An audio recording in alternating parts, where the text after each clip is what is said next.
I'm Tim Westerbeck, president of Eduvantis, a strategic consulting and marketing firm serving the world's top higher education institutions. Today, the Business Education Revolution podcast is at the University of Washington to explore the Global Innovation Exchange. This freestanding mix of business school, engineering school, information school, and corporate innovation laboratory, planted not on a campus but in the middle of the world's leading technology companies, feels like the next generation of business education.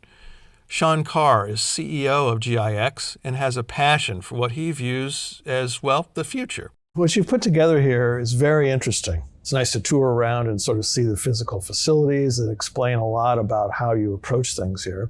Could we hear in your own words, what makes what you're doing so different? We hold by a few principles here in our approach. Our approach towards what? Developing what we hope are going to be truly global technology leaders. The elements to that rest on a lot of what we've learned from industry. And what we've learned from industry is a critical need for interdisciplinary learners who understand how to work with one another in an interdisciplinary way.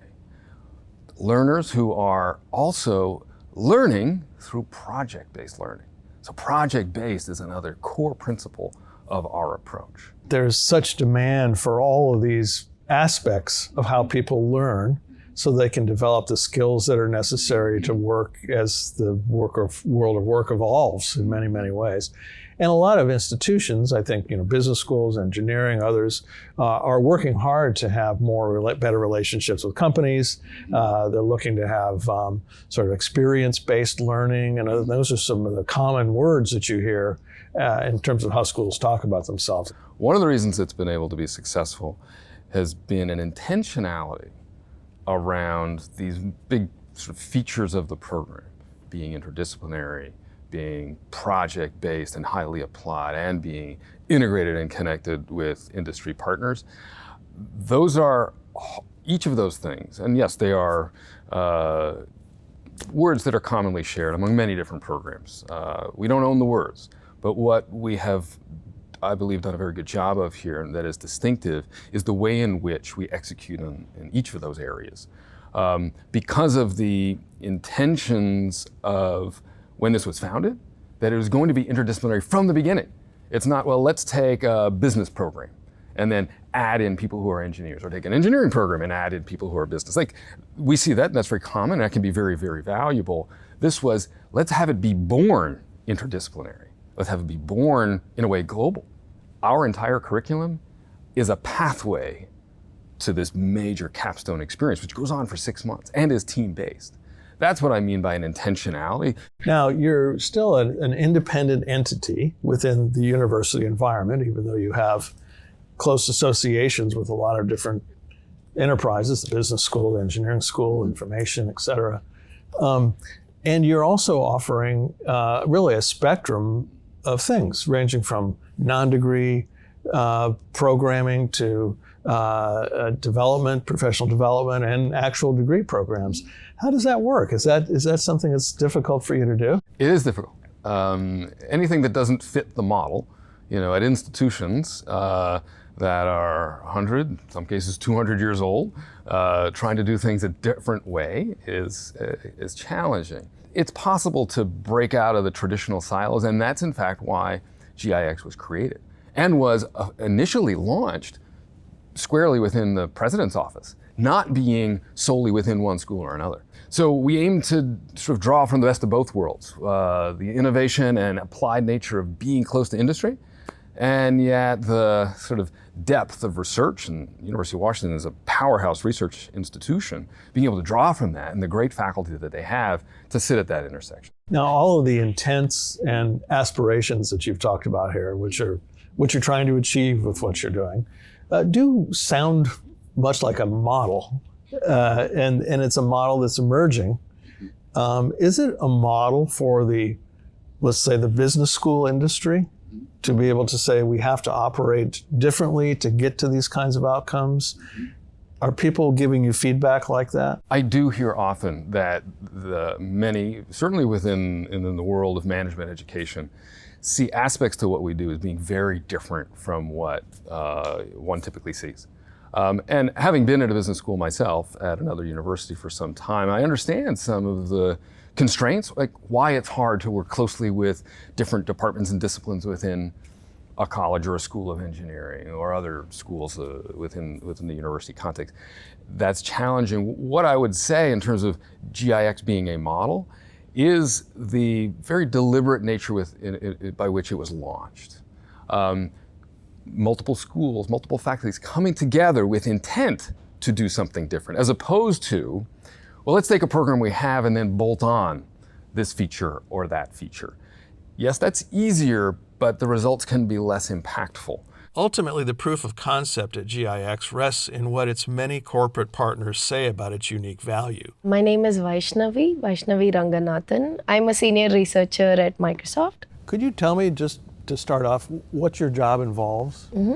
So I'm a senior researcher, which means you come up with certain projects which represent, the forethought, something that is not immediately a need to any industry, but you feel that there is going to be that direction.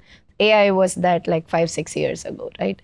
Now we've been looking into the food industry because that's where we think some of the focus is going to be and the need for more innovation is going to be. So we come up with these areas for innovation, identify ways to, prove that this is going to be a problem or if it will be a challenge that needs to get addressed and come up with like potential solutions. So Microsoft, and through you specifically, has chosen to become very involved in this GIX program.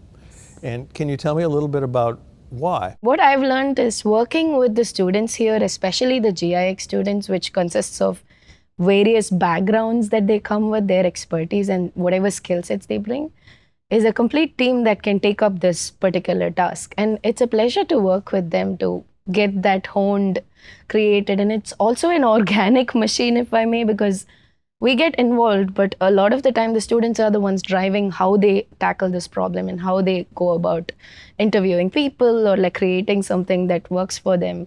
And I think that's special. Well, there's a lot of conversation these days, and I'm sure there is at Microsoft as well, about the talent pipeline, the type of individuals that we're going to need in companies as technology continues to advance, as the market, the environments in which products are produced changes based on technology and other factors. Is this a talent pipeline for you? Definitely is. So I'm comparing this to just industry experience and just academic experience.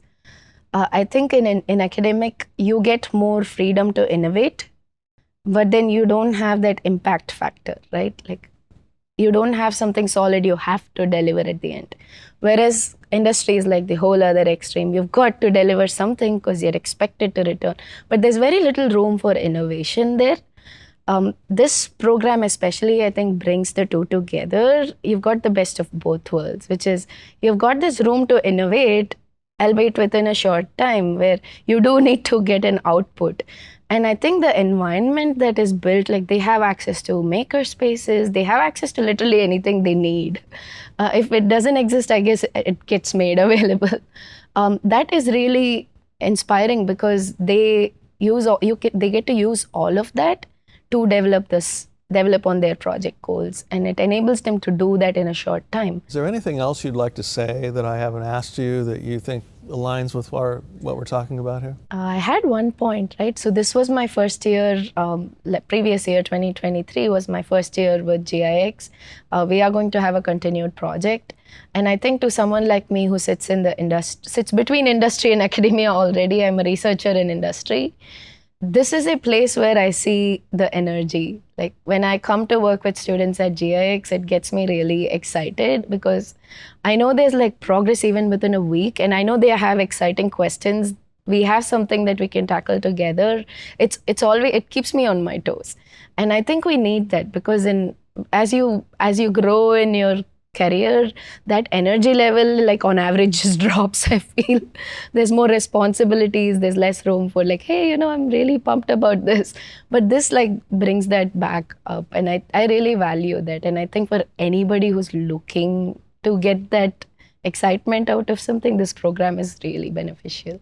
So what about the idea of this being a next-generation innovation laboratory, where students from many disciplines literally put their hands on ideas and turn them into something? Back over here, you see these, it starts off with very low fidelity sort of concepts, often built from paper and cardboard. My kids' rooms used to look like that's this. right. You know, look at this, it's made out of cardboard. You think, well, wait a minute, what kind of high-tech place is this? But it all starts with this because it gets, you know, this is where these things start to become manifest.